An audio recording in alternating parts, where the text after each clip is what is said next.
할렐루야. 다손이 매일 묵상 요한계시록 바르게 알기 쉬운 6번째 시간 성전을 측량하라 란 제목으로 오늘 묵상 함께 하겠습니다. 본문은 계시록 11장 1절에서 2절입니다.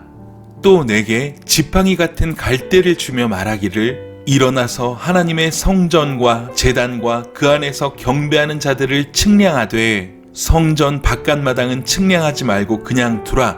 이것은 이방인에게 주었은즉 그들이 거룩한 성을 42달 동안 짓밟으리라.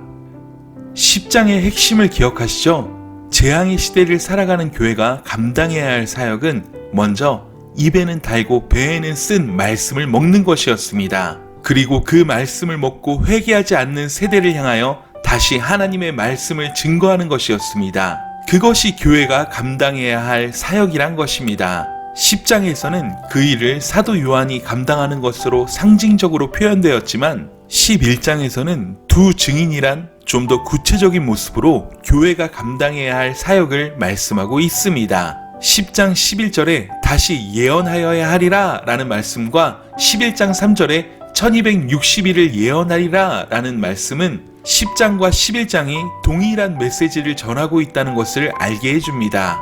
교회는 회개하지 않는 자들, 즉 그 살인과 복술과 음행과 도둑질을 회개하지 않는 불신 세상에서 주님의 복음을 증거해야 한다는 것이 10장과 11장의 핵심 메시지란 것입니다. 우린 이제 요한계시록 11장에 들어오게 되었습니다. 우리가 묵상해야 할 11장의 핵심은 두 증인 사역입니다. 따라서 우리는 두 증인이 누구이며 그들이 어떻게 되는가를 주목해야 합니다. 그런데요, 두 증인 이야기를 시작하기 전에 오늘 살펴보아야 할 중요한 단락을 1절과 2절에서 말씀하고 있습니다. 오늘은 본문인 이 1절과 2절을 살펴보면서 거룩한 성에 대해서 더 나아가 성전을 측량하는 것에 대해서 함께 말씀을 나누고자 합니다. 우선 우리는 2절의 거룩한 성이란 말을 주목할 필요가 있습니다. 이 거룩한 성은 계시록 21장에서 완성형으로 나타나는 거룩한 도성과 연결되어 있습니다. 계시록 21장 9절과 10절을 읽겠습니다. 7대접을 가지고 마지막 7재앙을 담은 7천사 중 하나가 나와서 내게 말하여 이르되 이리 오라. 내가 신부 곧 어린 양의 아내를 내게 보이리라 하고 성령으로 나를 데리고 크고 높은 산으로 올라가 하나님께로부터 하늘에서 내려오는 거룩한 성 새 예루살렘을 보이니 라고 말씀하는데요. 여기서 거룩한 도성은 어린 양의 신부가 영화되고 완전해진 교회의 모습입니다.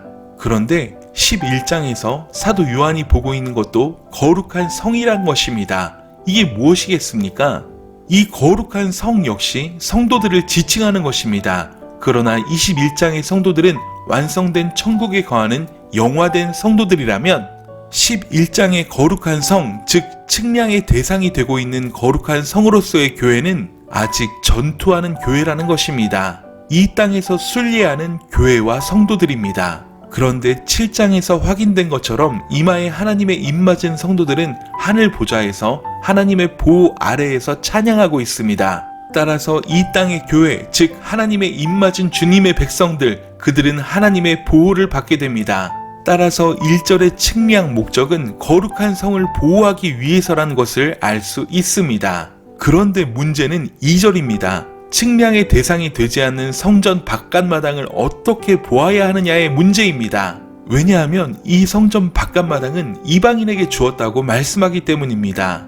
요한계시록에서 이방인이란 말은 단순히 유대인들이 지칭하는 이방인이 아니라 하나님께 반대하는 그러한 나라들이란 개념입니다. 자, 그런데요, 여기서 문제는 성전 바깥마당이라고 해놓고 그들이 거룩한 성을 42달 동안 짓밟으리라고 말씀한다는 것입니다. 그렇다면 이들은 누구입니까? 흔히들 예수는 믿는다고 말은 하지만 실제로는 영접하지 않은 교회 안의 악한 무리들이라고 생각하려는 그러한 경향이 있지만 그렇게 볼 수만은 없습니다. 여기서의 42달은 1260일과 동일한 기간이기 때문입니다. 더 나아가 이방인의 뜰을 뒤에서는 거룩한 성이라고 하기 때문입니다. 거룩한 성은 교회를 지칭하는 것이 아닙니까? 자, 여러분, 2절은 이렇게 이해해야 합니다. 1절과 같이 측량의 대상이 되어 안전하게 보호받는 교회도 있고 또 2절의 이방인의 뜰의 교회와 같이 치열하게 적그리스도의 세력과 싸워야 하는 교회도 있다는 말입니다. 이 둘을 합해서 생각해보면 치열하게 싸우는 교회 가운데서도 하나님은 측량한 교회를 보호하시고 교회로서의 생명을 유지하시겠다는 그러한 의미가 되는 것입니다. 이것은 42달과 1260일이 동일한 기간을 의미한다는 것에서 확실해집니다. 42달은 박해를 당하는 기간입니다. 1260일은 두 증인이 권세를 받아 베옷을 입고 예언하는 기간입니다. 그러니까 교회가 세상과 치열하게 싸우며 박해를 당하는 기간과 말씀을 먹고 그 말씀을 가지고 예언하는 기간은 같은 기간이란 말입니다. 그렇다면 역시 1절과 2절도 분리된 어떤 영역을 지칭한다기보다는 고난의 시대에 하나님께서 교회를 보호하시기도 하고 박해 가운데 노출시키기도 하신다는 그러한 의미로 보아야 할 것입니다. 자, 여기서 정리하겠습니다. 회개하지 않는 세상을 향한 교회의 사역은 말씀을 먹고 다시 예언하는 일이었습니다. 그 기간은 42달 혹은 1260일입니다. 박해를 받는 시간과 증인의 사역을 감당해야 하는 시간이 같다는 말입니다. 그 기간에 하나님은 두 증인에게 권세를 주십니다. 이 두 증인의 사역 그리고 사명이 11장의 핵심이며 우리에게 주는 아주 중요한 메시지입니다. 우린 내일 계속해서 두 증인의 이야기를 다루며 더 구체적으로 11장을 살펴볼 것인데요. 한 가지 우리가 마음에 새겨야 할 것은 말세 때의 교회는 전투해야 한다라는 사실입니다. 반드시 고난은 있습니다. 반드시 박해는 있습니다.